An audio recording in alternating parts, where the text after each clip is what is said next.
Hello बच्चों, आप सभी का सफलता प्लस ऐप पर स्वागत है। हार्दिक अभिनंदन है। और आज हम लोग अपने इंतजार की घड़ियों को समाप्त करते हुए शामिल हो रहे हैं अपने 12th के लाइव क्लास में। तो जो भी बच्चे अभी तक लाइव नहीं हो पाए हैं वो सभी लोग जल्दी जल्दी से लाइव हो जाएं और अपने दोस्तों से भी कहें कि वो भी जल्दी जल्दी से लाइव हो जाएं।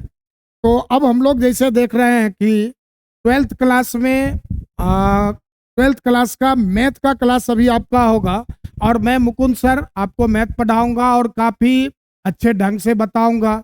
मेरी प्रयास होगी कि आपको कहीं पर भी कोई कन्फ्यूजन ना बचे। इन केस अगर कुछ वैसा होता है तो आप ज़रूर से अपना चैट करके बता सकते हैं कि सर यहाँ डाउट हो रहा है या और विशेष प्रॉब्लम हो रहा है तो आप बताएंगे तो दोबारा उस तरह से आपको बताया जाएगा। तो अब हम लोग आ रहे हैं आज 12th क्लास के चैप्टर के साथ, जिसमें कि हम लोग सबसे पहले देखेंगे मैट्रिक्स को। एक और मैट्रिक्स जो है आपका वो क्लास 12th का एक बहुत ही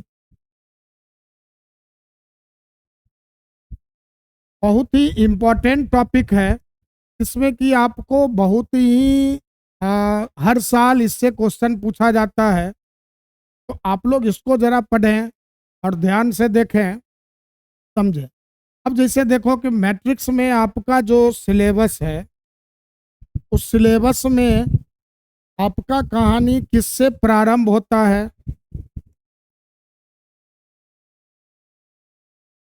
एक मिनट, थोड़ा एडजस्ट कर ले रहा हूँ उसके बाद।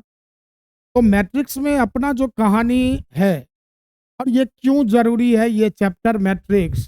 तो आप अगर देखते हो कि अपने बिहार बोर्ड में केवल मैट्रिक्स चैप्टर से, मतलब मैट्रिक्स बोले तो मैट्रिक्स और डिटर्मिनेंट से आपके एग्जाम में 20 to 25 मार्क्स जो हैं पूछे जाते हैं।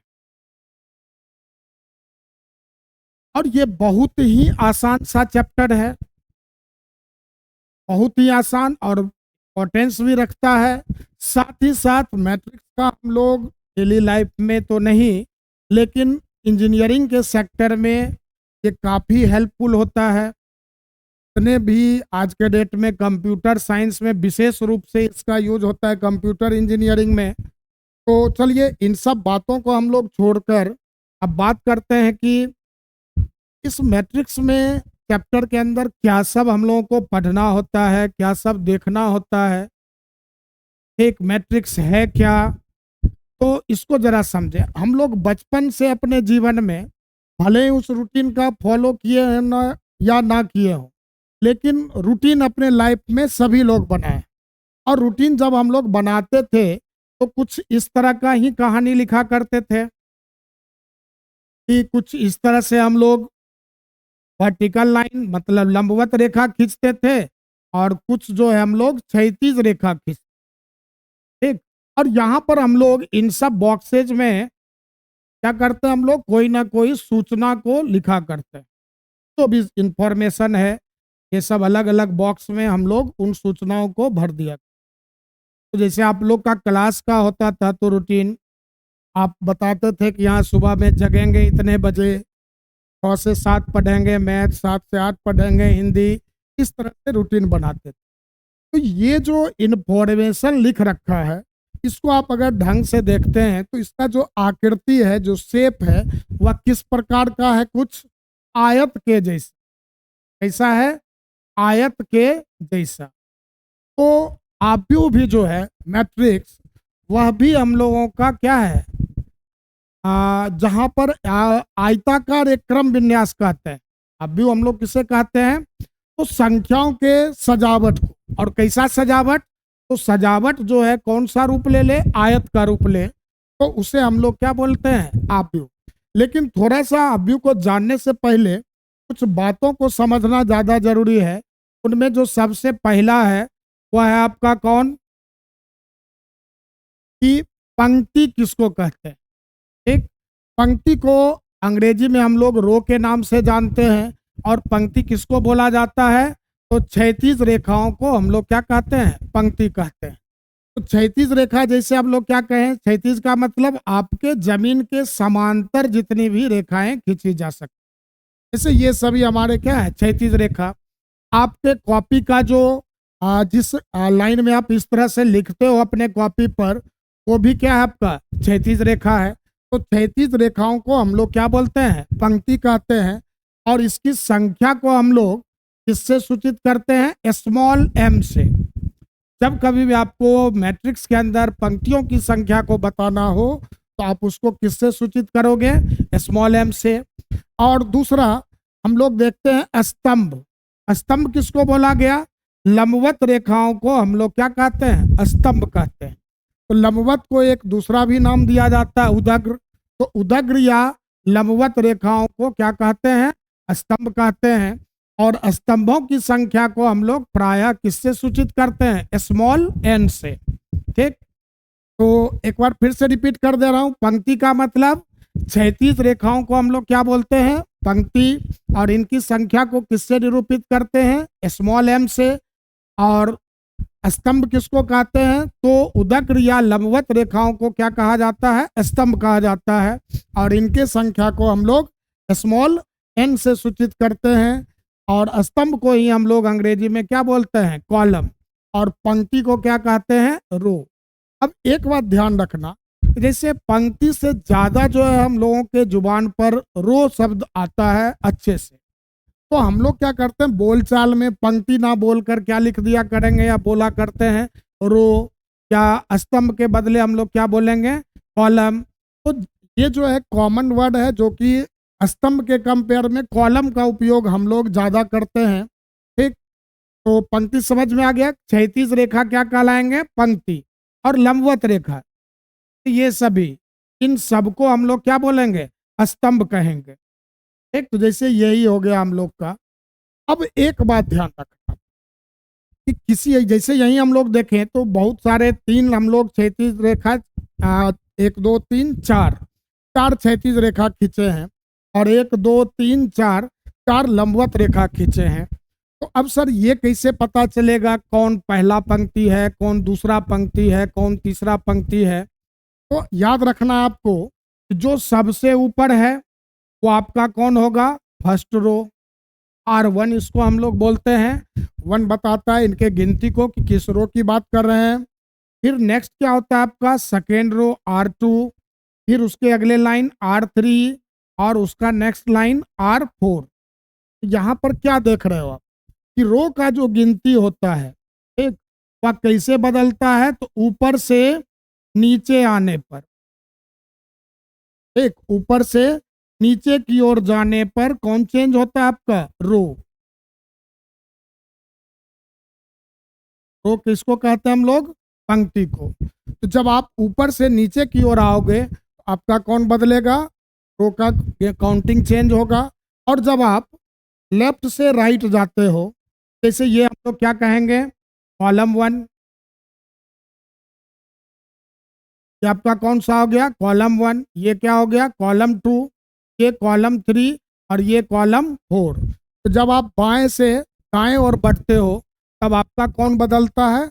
कॉलम का गिनती बदलता है, मतलब स्तंभ का गिनती चेंज होता है। जैसे ये हम लोग का कौन सा होगा? First column. ये आपका सेकेंड कॉलम।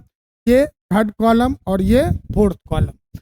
तो इस तरह से हम लोग क्या समझते हैं? पंक्ति किसे कहते हैं और स्तंभ किसे कहते हैं? तो पंक्ति किसको बोलेंगे? क्षैतिज रेखाओं को पंक्ति कहा जाता है। इनकी संख्या को स्मॉल एम से सूचित करते हैं। एवं उदग्र या लंबवत रेखाओं को क्या कहते हैं? स्तंभ कहते हैं। और इनकी संख्या को हम लोग स्मॉल एन से सूचित करते हैं। और रो का गिनती कैसे बदलता है? तो जब ऊपर से नीचे की ओर बढ़ते हैं तो अपना कौन चेंज होगा? रो चेंज होगा। जैसे सबसे ऊपर जो है वो फर्स्ट रो हुआ, फिर उसके नीचे second row, then third row, फिर फोर्थ रो। और अगर कोई नीचे होता तो उसको हम लोग क्या कहते हैं? Fifth row. तो इस तरह से ऊपर से नीचे की ओर आने पर रो का गिनती चेंज होता है। और लेफ्ट से राइट जाने पर, लेफ्ट टू राइट जब जाते हैं हम लोग, मतलब बाएं से दाएं ओर जाते हैं जब, तो अपना कौन चेंज होता है? कॉलम।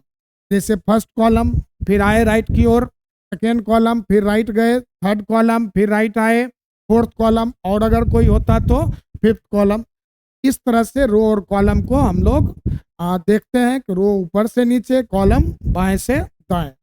अब नेक्स्ट हम लोग बात करते हैं आव्यूह। इस चैप्टर को हम लोग पढ़ना चाह रहे हैं उसको, आव्यूह किसे कहते हैं। आव्यूह जो है आपका, क्या कहा कि सिंपल से शब्दों में अगर समझे, आसान से शब्दों में अगर जाने, आव्यूह क्या कहा गया, तो संख्याओं का साधारण शब्दों में समझते। कोई संख्या लिख रखे हैं, उन संख्याओं के आयताकार सजावट को साधारण शब्दों में क्या कहेंगे, संख्याओं के आयताकार सजावट को क्या बोला गया है, आव्यूह कहा जाता है। अब आयताकार सजावट का क्या मतलब है, जरा ये समझना कि मान लिया जाए अपने पास कुछ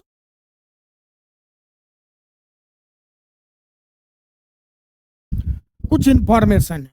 मान लीजिए क्या है, ये 4 है, 5 है, 6 है और 7 है। अब कहा गया कि इन संख्याओं को आप एक आव्यूह के रूप में सजाइए।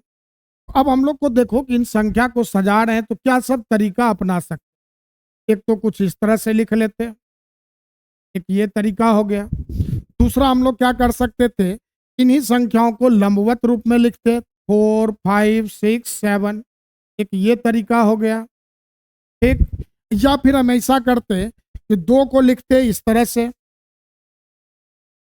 और 2 संख्याओं को फिर उसके नीचे लिख लेते, एक ये तरीका था।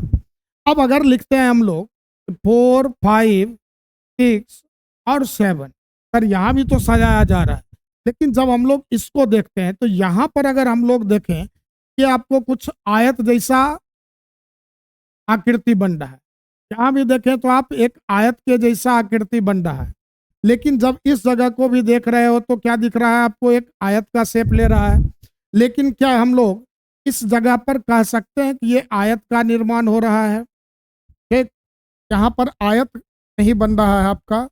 ठीक, इस तरह से हम लोग अगर लिख रहे हैं तो इसको आव्यूह नहीं कहेंगे। तो आव्यूह के लिए क्या है जरूरी, संख्याओं का सजावट। अब सजावट जैसे ये संख्या लिख दिए, इस तरह से लिखे, फिर लंबवत रूप में लिखे हैं, फिर 2 रो और 2 कॉलम के रूप में लिखे हैं, तो ये सब आपका क्या कहलाएगा, आव्यूह। तो ये भी आपका आव्यूह है, क्या भी आव्यूह का शेप ले रहा है, यह भी आव्यूह बन रहा है, लेकिन इसको हम लोग आव्यूह नहीं कहेंगे। आव्यूह का मतलब क्या हो गया, साधारण शब्दों में बोला जाए तो संख्याओं का आयताकार सजावट को क्या कहेंगे, आव्यूह। लेकिन थोड़ा सा मैथमेटिकल टर्म्स में जब हम लोग बात करते हैं तो मैथमेटिकल टर्म्स में आपका आव्यूह क्या कहलाता है कि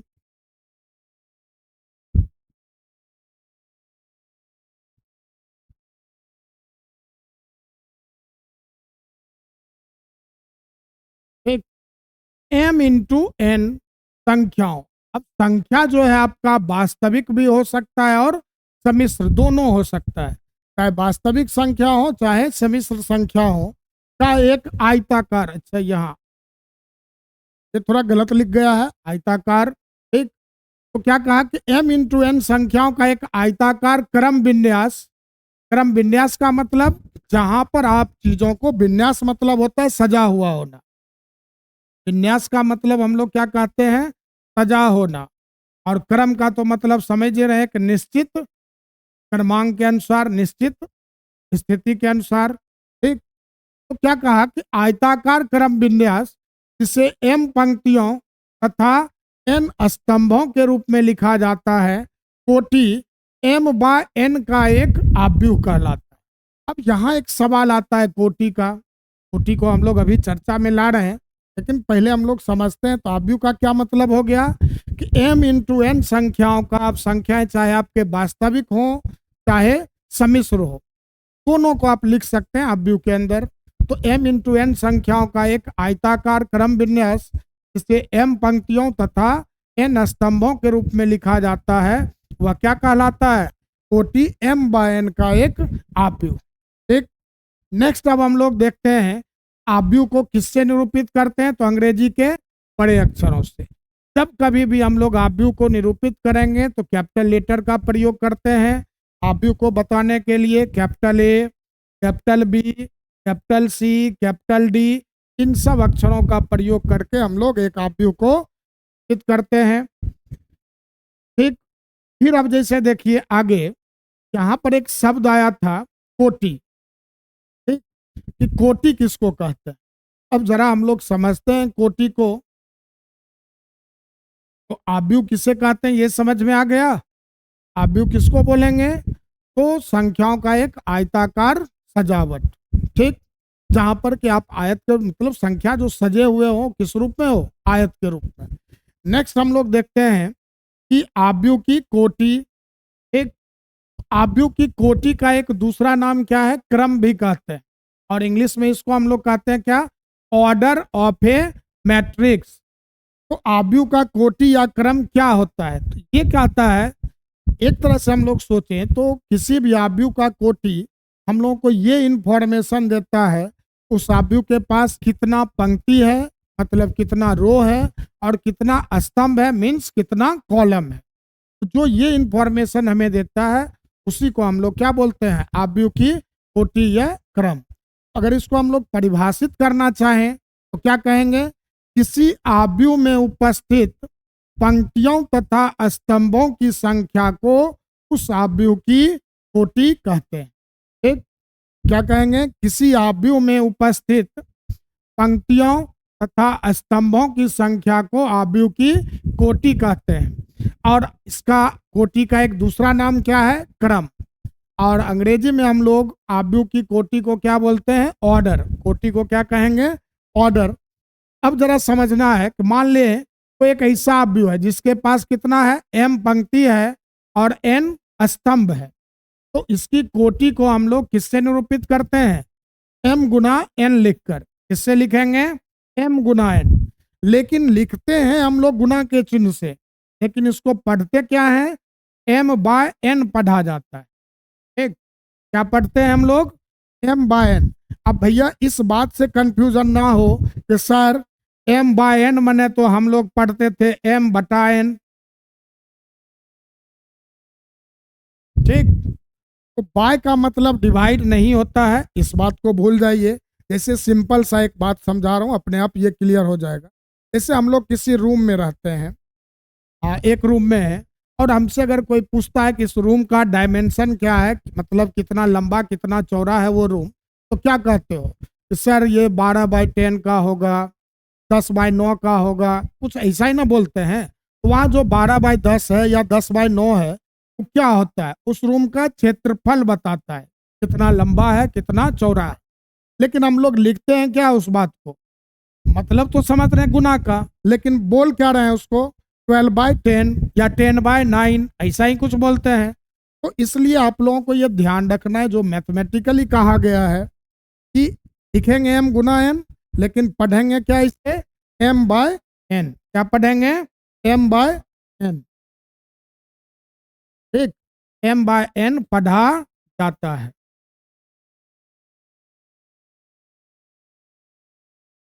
ठीक, तो ये बात समझ में आ गया कि कोटि, कोटि का दूसरा नाम क्या है, क्रम। कोटि या क्रम कहते किसको हैं, तो किसी आव्यूह में उपस्थित पंक्तियों तथा स्तंभों की संख्या को कोटि या क्रम कहा जाता है।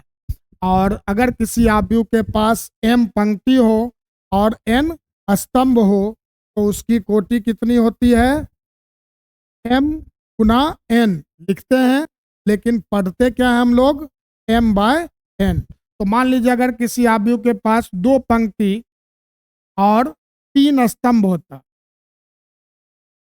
एक कितना पंक्ति, 2 पंक्ति और 3 स्तंभ होता, तो अगर पूछता कि इसका कोटि क्या होगा, आव्यूह की कोटि क्या होगी, तो कोटि हम लोग कितना बताते, क्या कहते, 2 × 3। लेकिन बोलेंगे क्या, इसको पढ़ेंगे क्या, 2/3। ठीक, तो हमेशा पंक्तियों की संख्या को पहले लिखा जाता है, पहले पंक्ति, और फिर किसको लिखते हैं हम लोग, स्तंभ की संख्या को। बाद में किसको लिखते हैं, स्तंभ की संख्या। तो हमेशा कोटि लिखते समय ध्यान रखना, पहले पंक्ति का संख्या फिर स्तंभ का संख्या। ठीक, तो अब हम लोग देखते हैं इससे कुछ रिलेटेड प्रश्नों को। कि किस प्रकार से हम लोगों को ये पूछा जा सकता है। तो जैसे देखो यहाँ पर एक प्रश्न दे रखा है कि निम्नलिखित आव्यूहों की कोटि ज्ञात करें। ठीक, क्या दे रखा है? निम्नलिखित आव्यूहों की कोटि ज्ञात करें। अब बताइए कोटि निकालने में आपको अभी क्या समझा है कि कितना पंक्ति है और कितना स्तंभ है। तो अब देखो कि और पंक्ति का मतलब क्या था? क्षैतिज रेखा। पंक्ति बोले तो क्षैतिज रेखा, स्तंभ बोले तो लंबवत रेखा। तो हम लोग को यही देखना होता है कोटि बताने के लिए कि कितना क्षैतिज रेखा है और कितना लंबवत रेखा है। जैसे आव्यूह ए में ही देखें तो क्या देख रहे हैं? एक और दो। तो क्या हो गया आपका क्षैतिज रेखा, और लंबवत रेखा को देखिए तो 1 2 3 4। तो कितना कहेंगे हम लोग? 2 पंक्ति है और 4 स्तंभ है। इसकी कोटि क्या होगी? 2/4।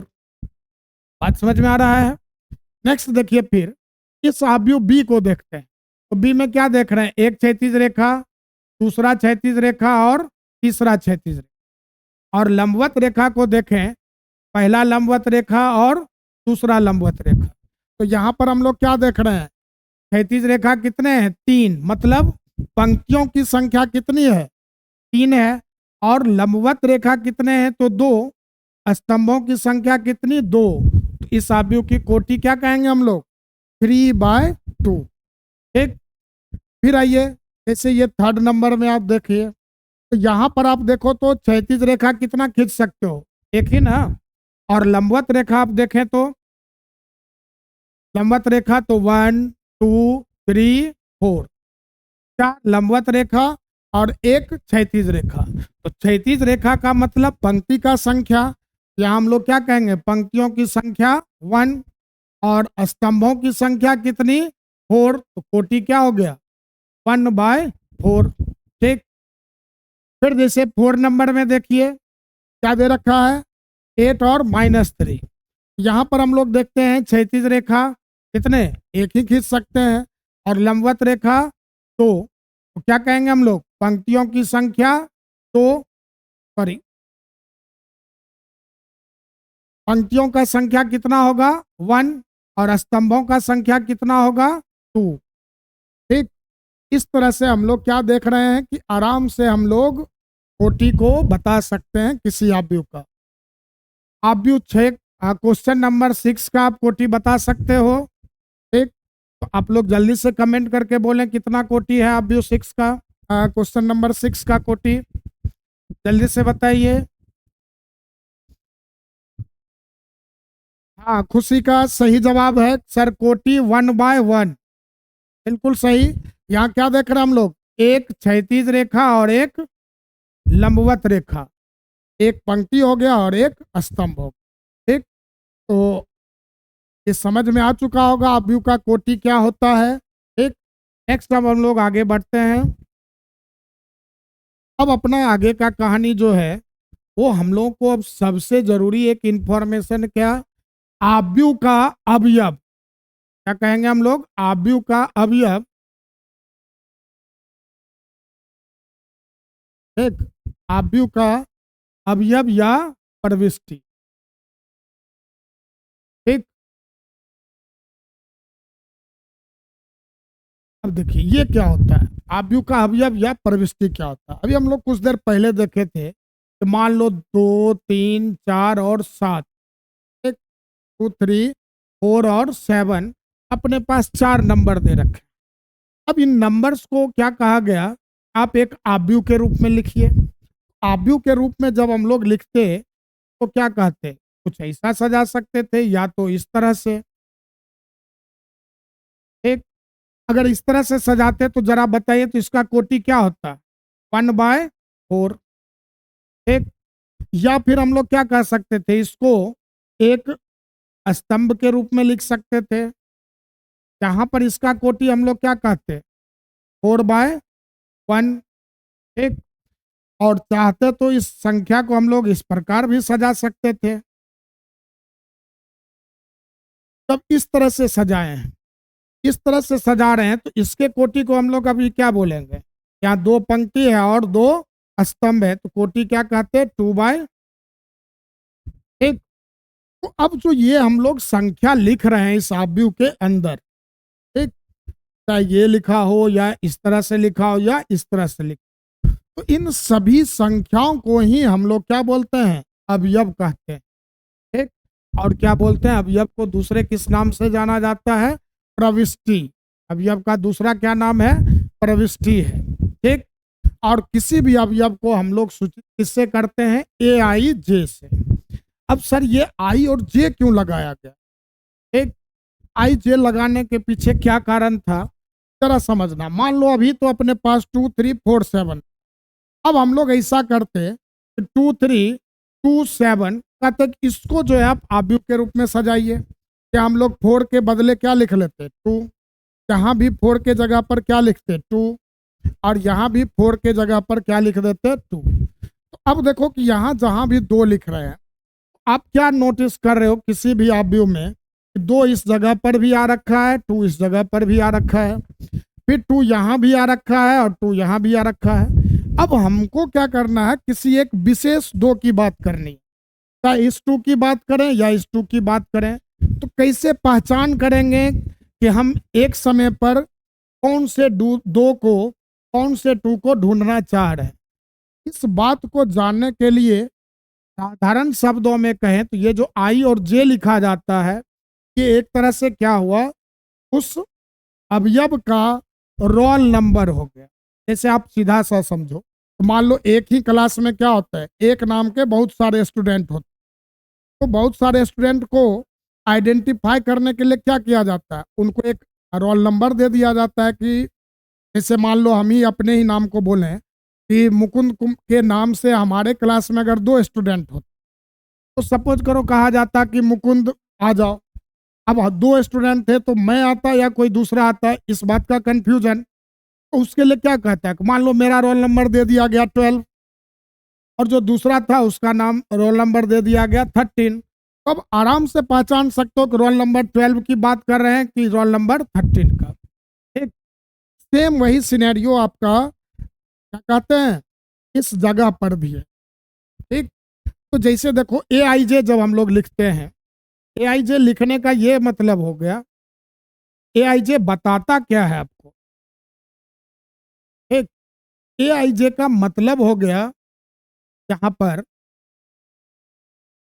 आई जो है ये निरूपित करता है किसको, पंक्ति को, इसको पंक्ति की संख्या को। और ये जो जे है ये आपको बताता है किसको, स्तंभ को।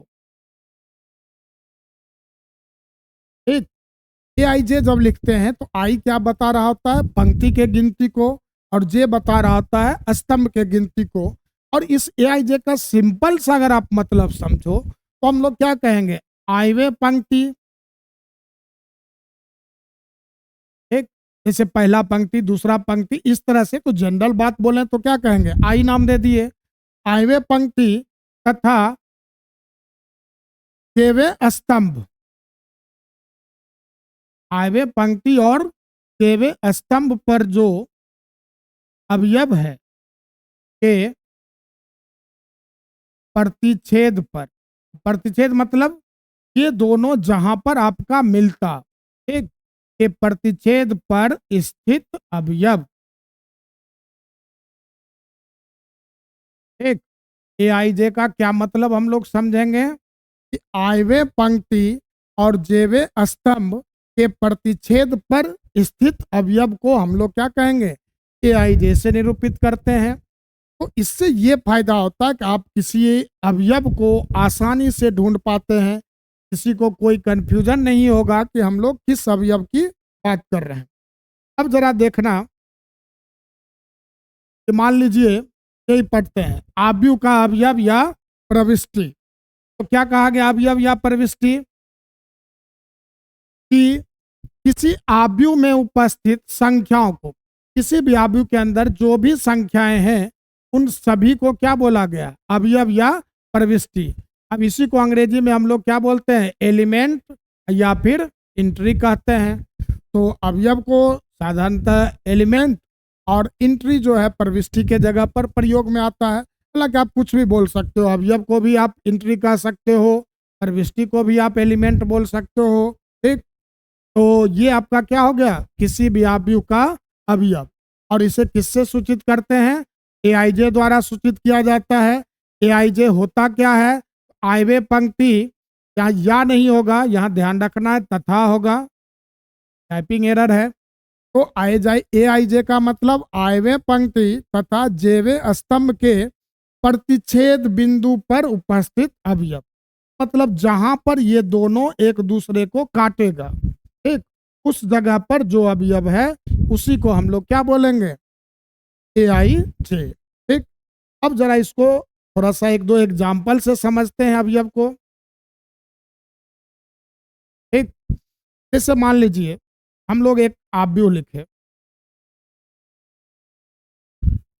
ठीक, 2, 3, 5, 7, 6, 0, 1, 3, 4, 2, 0 और 1।